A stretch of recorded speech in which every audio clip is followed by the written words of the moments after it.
Bola liar dugaan ijazah palsu mantan Presiden Joko Widodo tak langsung redam setelah Roy Suryo CS ditetapkan sebagai tersangka dugaan pencemaran nama baik Jokowi di Polda Metro Jaya. Bola liar kini menggelinding dari sidang sengketa informasi Komisi Informasi Pusat. Aliansi aktivis Bon Jovi atau Bongkar Ijazah Jokowi mengajukan gugatan sengketa informasi dengan termohon UGM, KPU Jakarta, KPU Surakarta, dan Polda Metro Jaya. Dalam sidang 17 November lalu, Ketua Majelis KIP Rospita Vici Paulin sempat mencecar termohon dari perwakilan UGM dan KPU Surakarta. Dari pihak UGM menjawab ijazah asli tidak dalam penguasaan karena dalam penguasaan yang bersangkutan. Kemudian salinan ijazah asli tidak dalam penguasaan, saat ini dalam penguasaan Polda Metro Jaya untuk proses hukum. Pak, nggak ada fotokopinya sama sekali, Pak, salinan ijazah. Jadi ketika diserahkan ke Polda Metro Jaya, terus UGM nggak punya salinan sama sekali gitu? Yang kita serahkan ke Polda itu yang salinan yang asli. Itu kan sudah sesuai dengan CRA-nya, buku agenda kami musnah sesuai dengan daftar retensi arsip buku agenda. Emang masa retensi penyimpanan arsipnya berapa lama? Kalau buku agenda sesuai dengan PKPU 17 tahun 2023 itu 1 tahun aktif, 2 tahun inaktif. Sebentar. 1 tahun penyimpanan arsip 1 tahun? Yakin? Beda-beda. Ya, buku agenda kan agenda kan harusnya mengacu ke undang-undang kearsipan ya, itu minimal 5 tahun loh. Minimal. Masa sih 1 tahun arsip dimusnahkan? Tersangka dugaan fitnah ijazah palsu Jokowi Roy Suryo menyayangkan jawaban perwakilan UGM di sidang sengketa informasi. Saya menyayangkan banget mengirimkan jawaban kepada pemohon itu pun nggak pakai kop surat. Kemudian semua informasi yang diberikan itu sudah dimusnahkan. Itu pelanggaran undang-undang kearsipan. Tapi ketika kemudian dalam sidang yang lain bisa diberikan atau bisa ditunjukkan, dan ini kan berarti ada yang bohong. Sekjen Pradi Bersatu, Ade Darmawan beda pandangan. Menurut Ade, pemusnahan dokumen oleh KPU Surakarta sesuai aturan. Ia yakin sidang sengketa informasi di KIP tak akan berimplikasi pada keaslian ijazah Jokowi. Peraturan KPU itu juga memiliki aturan terkait pemusnahan barang. Jadi itu saya anggap bahwa bukan suatu hal yang harus digoreng lagi nih. Wah, bahwa KPU sengaja memusnahkan. Nah tentu kan kalau dia memusnahkan, ada implikasi yang didapatkan. Kan begitu. Kalau memang menyalahi aturan dan perundang-undangan loh Mas Roy. Gitu loh. Jadi kalaupun mau digoreng-goreng ya monggo, ini tidak berpengaruh dengan asli atau tidaknya ijazah yang dimaksud. Dalam sidang sengketa informasi pekan lalu, Majelis Hakim KIP memerintahkan UGM untuk melakukan uji konsekuensi terhadap dokumen ijazah Jokowi yang banyak disamarkan atau di blackout. UGM diminta membawa seluruh dokumen yang disengketakan pada sidang berikutnya. Di luar jalur sengketa informasi di KIP, hari Kamis Roy Suryo CS diperiksa sebagai tersangka untuk kedua kalinya di Polda Metro Jaya. Roy dan kawan-kawan dikenakan wajib lapor ke penyidik.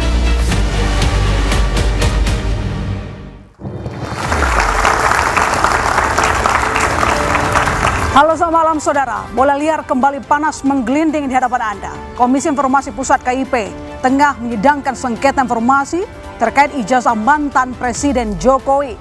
Dalam sidang lalu, Majelis KIP memerintahkan Universitas Gadjah Mada melakukan uji konsekuensi, yakni proses pengujian dokumen untuk menentukan apakah informasi yang dimohonkan dapat diberikan kepada publik atau harus dikecualikan karena alasan kerahasiaan. Seiring sejalan kasus pidana pencemaran nama baik dengan tersangka Roy Suryo CS terus berproses di Polda Metro Jaya. Lalu, akankah sidang sengketa informasi di KIP semakin membuat terang polemik keaslian ijazah Jokowi? Apakah sidang sengketa informasi di KIP bakal berdampak ke kasus pidana Roy Suryo CS? Saudara, inilah Bola Liar bersama saya, Masisdar Tarigan. Untuk membahas tema kita malam ini, saya menyapa Roy Suryo, tersangka tudingan ijazah palsu Jokowi. Selamat malam, Mas Roy. Malam. Ada Lukas Luarso, co-founder dan peneliti Bongkar Ijazah Jokowi Bon Jovi. Selamat malam, Pak Lukas. Saya menyapa Randy Umboh, Koordinator Nasional JPPN. Selamat malam, Mas Randy. Malam. Ya. Mardiansah Semar, Ketua Umum Rampai Nusantara. Selamat malam, Kang Semar. Ada ada Jefrizen Boy Kanu, Ketua Peradi Bersatu. Selamat malam Pak Boy.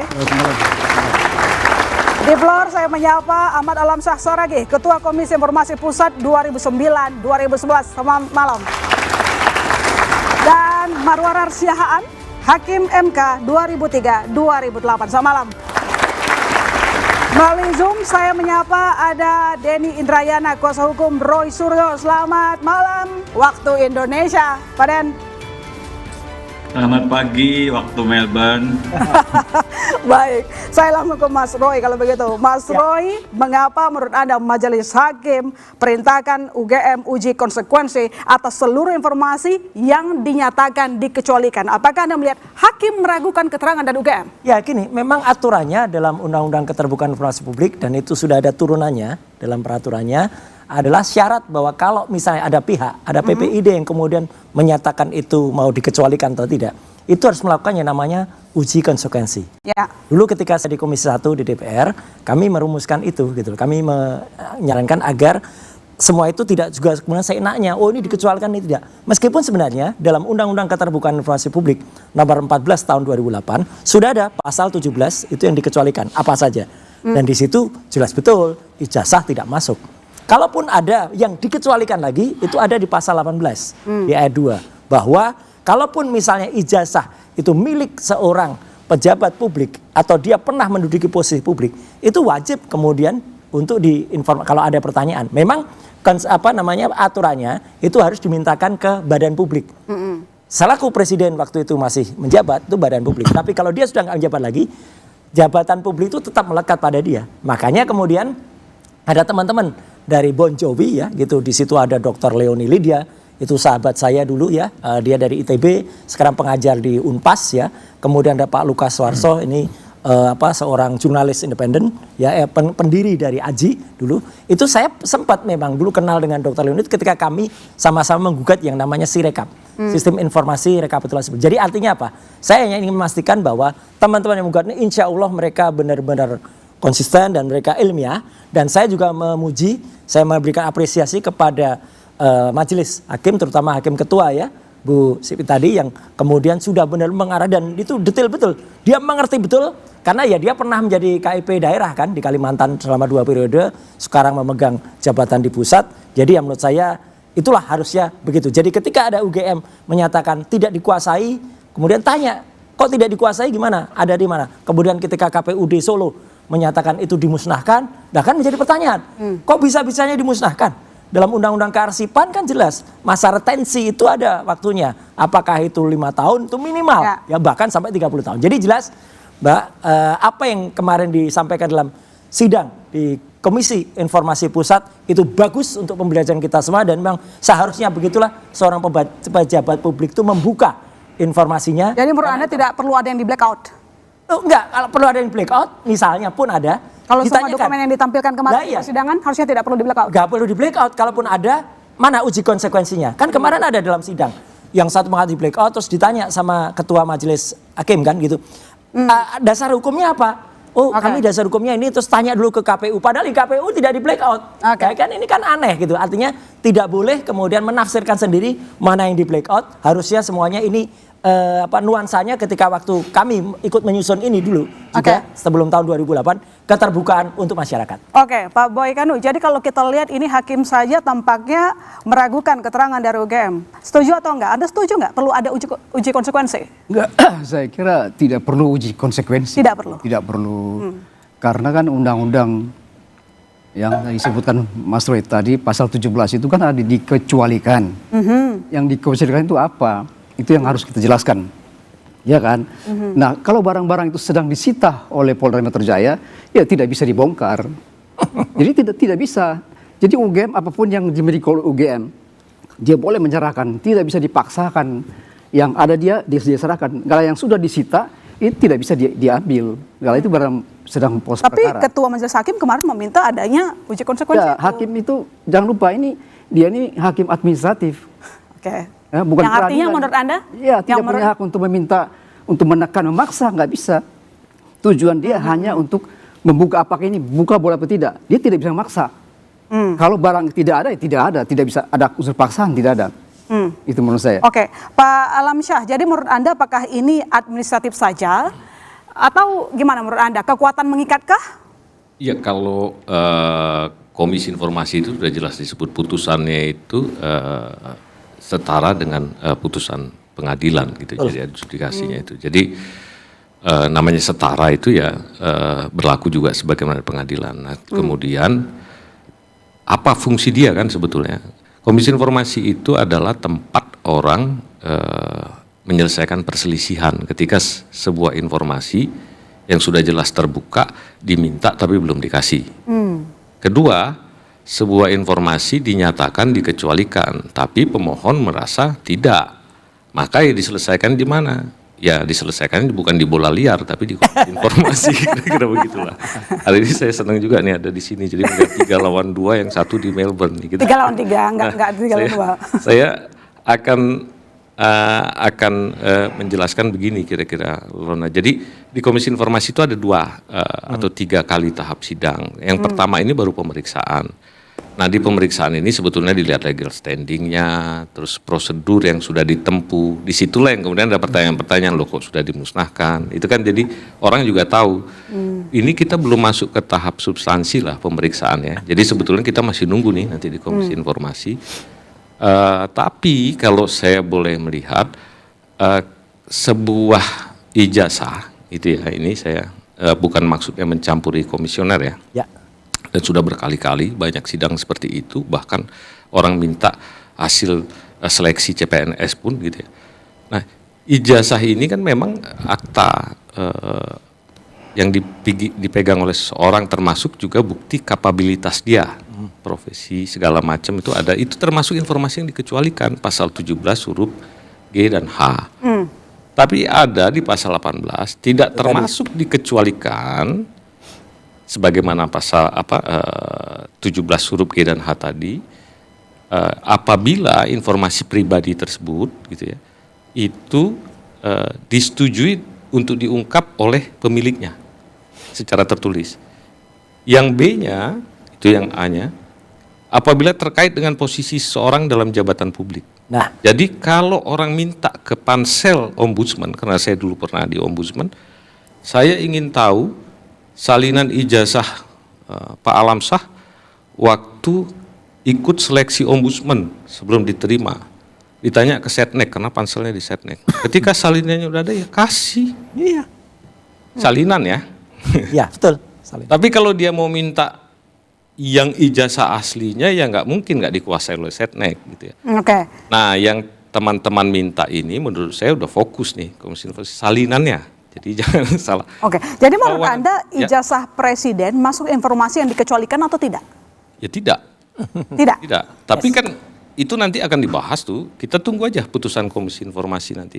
Nah, pertanyaannya, ketika ditolak oleh UGM, wajar kalau kemudian sebetulnya majelis belum waktunya untuk bertanya apakah Anda sudah melakukan uji konsekuensi. Tapi itu sekedar dia untuk meyakinkan prosesnya sudah Anda lakukan nggak? Oke. Dia tidak akan Tapi bertanya. kenapa ijazah presiden tidak dikecualikan? Mungkin Anda bisa jelaskan lebih detail. Ya, dia kan pejabat publik. Untuk mendaftar ke pemilu, ke pemilihan presiden, itu kan mendaftar ke KPU dalam konteks terkait dengan posisi dalam jabatan publik tertentu. Apalagi pernah jadi presiden. Nggak bisa, tapi kalau orang lain yang bukan ada dalam jabatan publik ya nggak bisa, kecuali dia menyetujui. Dengan kata lain tidak wajib diberikan. Tapi kalau yang namanya terkait dengan posisi jabatan publik ya harus dibuka. Jangankan begitu, harta kekayaannya.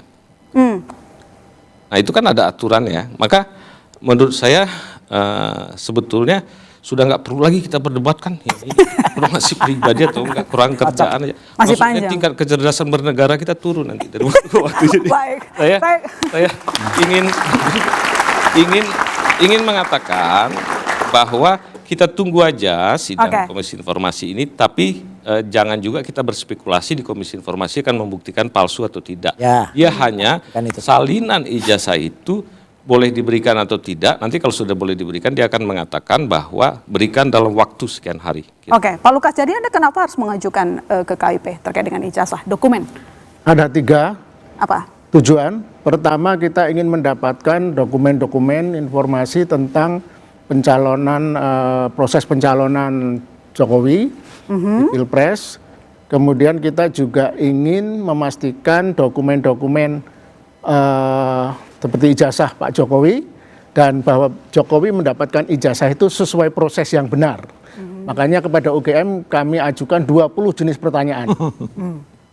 Nah, jadi kita selain itu yang pertama, yang kedua kita ingin mengetahui apakah kinerja PPID lembaga yang kita ajukan itu perform. Apakah mereka menjalankan fungsi dan perannya. Mereka kan full time job, pegawai. Apakah mereka bekerja? Nanti saya punya kesimpulan setelah sidang kemarin. Yang ketiga, kami ingin ada lesson learn buat publik, buat negara ini. Ini negara demokrasi. Kita sudah punya lembaga seperti PPID, kita sudah punya aturan-aturan yang bagus setelah reformasi. Kok belakangan ini 10 tahun terakhir kita menuju ke negara yang tertutup lagi. Ya. Jadi negara yang susah payah kita buka dengan menjatuhkan Soeharto waktu itu 32 tahun berkuasa, ingin kami pastikan tidak ditutup. Jadi kita ingin melawan rejim kerahasiaan. Karena kita sudah punya undang-undang keterbukaan informasi publik. Itulah 3 hal yang kita, tujuan kami seperti itu. Dan kami beda dengan Bung Roy Suryo yang memang frontal dan sekarang menjadi selebritis anti Jokowi. Kami bekerja dalam senyap, ya. Jadi kami ini sudah bekerja sejak bulan April. Tapi yang kami lakukan adalah diskusi-diskusi intensif, sekitar ada 6-7 orang. Beberapa sudah diperkenalkan tadi. Jadi kami menggodok pertanyaan apa yang kita susun. Jadi total itu ada 47 pertanyaan. UGM 20, KPU Jakarta, KPU Pusat Jakarta dan Solo masing-masing 7. Kemudian Polda Metro Jaya 8. Nah, akhirnya semua terungkap. Dan mohon maaf bukan salah saya ya kalau di sidang KIP kemarin menggemparkan. Jadi sebelum mengajukan permohonan, sebenarnya apa sih yang Anda temukan terkait dengan dokumen ijazah Jokowi? Sebelum mengajukan? Iya, apa yang Anda temukan? Kan Anda ingin membuktikan sesuatu toh? Ya tentu yang pertama kita pakai silogisme ini aja, pakai logika, pakai penalaran, pakai teori semiotika, hermeneutik, untuk memastikan kenapa terjadi perdebatan yang konyol ini. Kenapa untuk ingin mengetahui ijazah presiden saja kok sulit ini? Itu tidak logis. Kalau itu di Korea Utara, di Kuba, di Vietnam mungkin, Cina, negara komunis, oke, baik. Mereka rejim ketertutupan. Kita negara demokrasi loh. Kang Semar, jadi menurut Anda kok ini susah banget sih mau tahu ijazah seorang presiden? Katanya loh. Nggak susah, sebentar lagi kan juga tahu juga. Kan prosesnya juga udah jalan juga. Cuman nggak sabar aja teman-teman. Nah bicara soal sidang KIP, itu kan masih sedang berproses ya Lonam. Kalau nggak salah minggu depan juga masih ada sidang. Dan pasca sidang kan 2 institusi yang diperbincangkan dengan cukup gempar ini ya, UGM dan KPU Solo juga sudah memberikan statementnya. Sebelumnya Ketua KPU Solo sudah menyatakan kan Arya, bahwa betul memang pernyataan dimusnahkan, tapi bukan ijazah Pak Jokowi. Itu 1 poin. Karena yang dipersoalkan kan soal ijazah ini. Yang disampaikan oleh KPU Solo, ijazahnya Pak Jokowi aman-aman saja itu. Jadi tenang saja. Yang kedua disampaikan juga oleh UGM melalui sekretaris UGM ya, Andi Sandi kalau tidak salah, itu menyampaikan bahwa UGM sudah melakukan sesuai dengan peraturan perundang-undangan. Nah, domain sidang KIP silakan saja untuk melakukan perdebatan dengan serunya juga nggak apa-apa juga. Tapi bahwa dari segi substansi, menurut saya nggak ada soal ini. Pertama, Ketua KPU Solo yang punya punya legal standing, punya kewenangan untuk menyampaikan secara institusi sudah menyampaikan bahwa ijazah bukan bagian yang dimusnahkan yang dimaksud teman-teman KPU Solo pada sidang KIP. UGM juga sudah. Jadi menurut saya nggak ada soal. Dan kalaupun nanti ingin diketahui, ini kan sudah masuk proses penyidikan, tersangka, insya Allah juga masuk proses persidangan. Dan Pak Jokowi sudah sampaikan kalau memang pengadilan meminta untuk menunjukkan ijazah akan ditunjukkan, nanti juga tahu. Sabar sedikit. Jadi sidang KIP ini menurut Anda akan memengaruhi hasil tidak? Maksudnya mungkin ke sidang. Tidak ada pengaruh, cuman bahwa proses pembelajaran saya setuju lah. Bahwa ini proses pembelajaran, ini domainnya KIP, jadi orang pun jadi tahu ya soal kewenangan KIP dan lain sebagainya, kan gitu ya. Yang sementara selama ini kan publik kan juga tidak ngeh juga soal tugas fungsi KIP dan lain sebagainya. Menurut saya ini pembelajaran ya, tapi bahwa memang ini bukan juga akhirnya irisannya selalu misalnya begini ya, ini KIP bersikeras kan gitu ya, karena dianggap bahwa ada kejanggalan yang disampaikan oleh UGM dan KPU Solo. Dan mulai juga diarahkan bahwa ini juga ada keterlibatan Pak Jokowi. Pak Jokowi jauh dari situ dan bukan domainnya juga melakukan itu. Jadi kalau misalnya pun gitu ya, teman-teman yang ingin tahu soal ijazah pasti akan tahu pada waktunya nanti. Oke, baik. Jadi Pak Denny, saya punya pertanyaan untuk Anda. Apakah hasil sidang KIP akan mengaruhi hasil sidang dari Roy Suryo CS? Nanti dijawab, kami segera kembali saudara, tetap di Bola Liar.